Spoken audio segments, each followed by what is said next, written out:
And they're going to be going straight for those photon cannons to try and take them down. We do see a large fight out front. We see the Psystorm has finished resourcing by now. Those Stalkers are going to be laying down as much cover fire as they can, trying to take down the Banelings before they're able to reach them. Those Hydralisks are being microed backwards, and the Stalkers and Colossus just might be able to prevail over these Hydralisks because they are air specialized. Yeah, absolutely. So the Hydralisks there did pretty well. They managed to do some damage, but those Banelings were wasted again on the Stalkers. He really wants to use those on Zealots or on the structures themselves. The Stalkers are an armored unit. They don't take any bonus damage from those Banelings. The splash doesn't really help them very, very much. So it looks like there was a bit of a mistake for using those Banelings. He could have been a lot more powerful for them. And here come the Archons again. This is another terrible, terrible problem for a Zerg player. He really needs to get in some Ultralisks if he wants to deal with that kind of powerful splash ability. And so we have a ton of Hydralisks still over here, but little sneaky Sonky has already got another expansion. This is really, really good at this point, but of course, Yellow has begun to catch on. He really needs to try and keep up in terms of economics. He does have that high-yield mineral field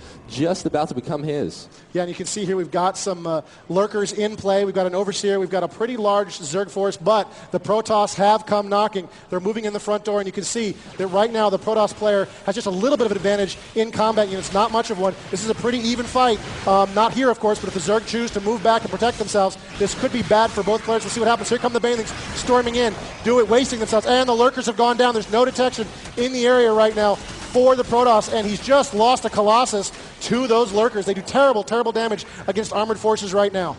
Ooh, and was that worth it for him to take out that hatchery? He lost the majority of his army, as we can see, but he does, he's still at right about half of the forces that Yellow has available. Yeah, so it looks like it was still a pretty even fight. It was a big loss for the Protoss player. Lost a lot of his forces, but he's still warping in forces in the back of his base here in this alpha version of StarCraft 2.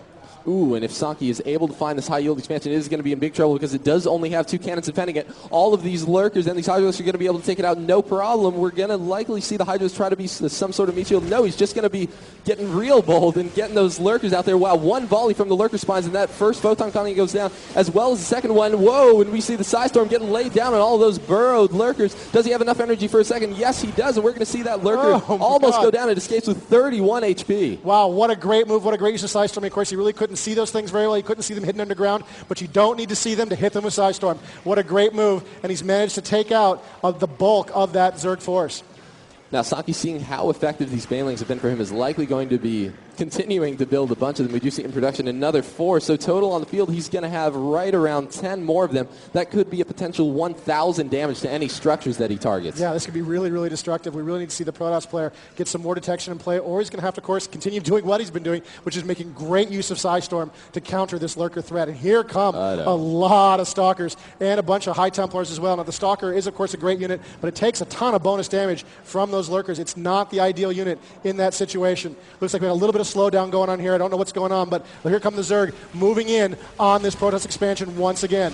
Well, we're going to be targeting that Photon Cannon, able to take it down very quickly. Unfortunately, it is a detector, so all those Stalkers are able to see those Lurkers and get them focus fired right down. Whoa, some great micro out of Yellow. We do see him take down all of those Hydralisks as well as targeting all of the Banelings with his Stalkers. Yeah, and he's got an observer overhead right now, so he can see what's going on. He's prepared for the Lurker threat. We really need to see the Zerg player try something new. With all of this threat out there, he's not going to be able to deal with this kind of Protoss force. He really needs to do something besides use the Lurkers, or if he's going to continue with them, he's going to have to get a lot more clever with how he's using them. So whenever you see some sort of building in StarCraft 2 that has this little picture down by it, that means that it's a detector and it's able to see any units that are normally invisible without them present. Yeah, absolutely. It's a really powerful ability. Of course, it's really, really necessary when dealing with the Zerg. Another thing we could see from the Zerg right now, if he would go Infestors, this would give him a very powerful ability to deal with these Stalker units. But the Infestor's a new unit. It's kind of hard to learn all these new units so quickly. These players haven't had a ton of time with it, and it looks like the Protoss are pushing into the base here. Not a lot of options for the Zerg. Oh, great use of Psystorm. Classic ability. Oh, he caught a few of his own units there.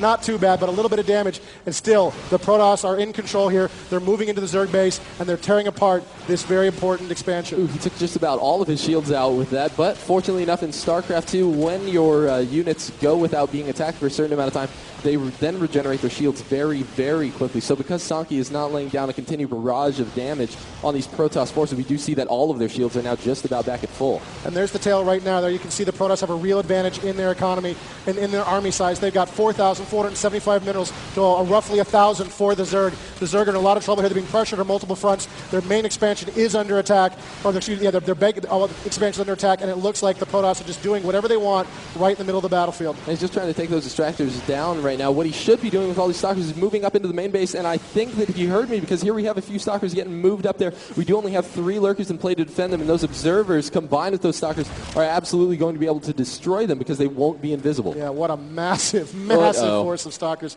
moving into play here.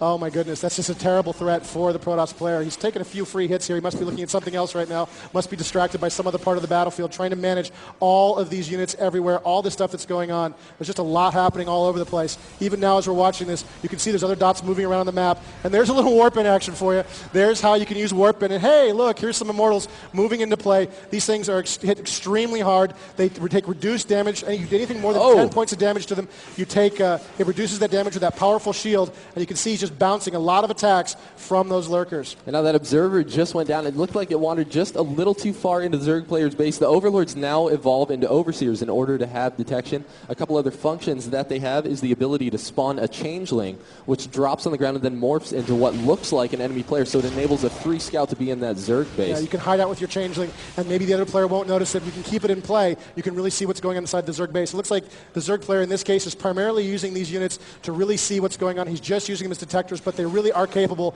of a lot of other abilities. So for now, it's looking like Yellow is just waiting for that Observer to get out into play. Now over here on the unit menu, we do see that he does have that. It's likely going to get moved across the map as soon as possible because he's going to need to try and see all of those Lurkers burrowed underground. We see a lone Stalker trying to take out 2 Zerglings. Is he going to be able to do it? No, the Zerglings are going to take that Stalker right down. Yeah, it looks like the Protoss player is really in control here. Oh, here we go. Here's a little bit of danger for the Protoss player, something to worry about. Now, Stalkers are pretty decent against these guys, so this might not be a great fight for the Ultralisks. He does have an Overseer overhead. If he knows about it, he can use Transfusion, which will allow him to instantly heal any biological unit of a large amount of health. 200 points of damage gets healed, so it looks like he could use that if he knows to use it to really keep those Ultralisks in the battle. There's nothing worse than having an Ultralisk almost dead and see it pop back on its feet. Still, that's a huge number of Immortals and Stalkers in front of his base. I'm not sure those Ultralisks, as impressive as they are really going to be able to break through that massive Protoss force knocking at his front door. Ooh, and Saki was getting a little antsy in his base. He's going to be making the move forward, trying to take all these Immortals, but those Immortals are the perfect counter to all of these Ultralisks because not only do they deal bonus damage to them because they are armored units, but the Immortals also only take 10 damage per hit while their shields are still up. Yeah, now the Ultralisk does have a splash ability. He does do very well against Zealots. He does really well against Marines. Not as great against Stalkers, and he's very vulnerable to those Immortals. And you can see the Protoss player is just very aware of this, and he's just tearing into this Zerg base. Wow, the Protoss player was able to make it all the way in there, and he says that is the GG. So Sankey has now lost 0-2 against Yellow. What a great best of 3 between these two players in the StarCraft 2 exhibition match.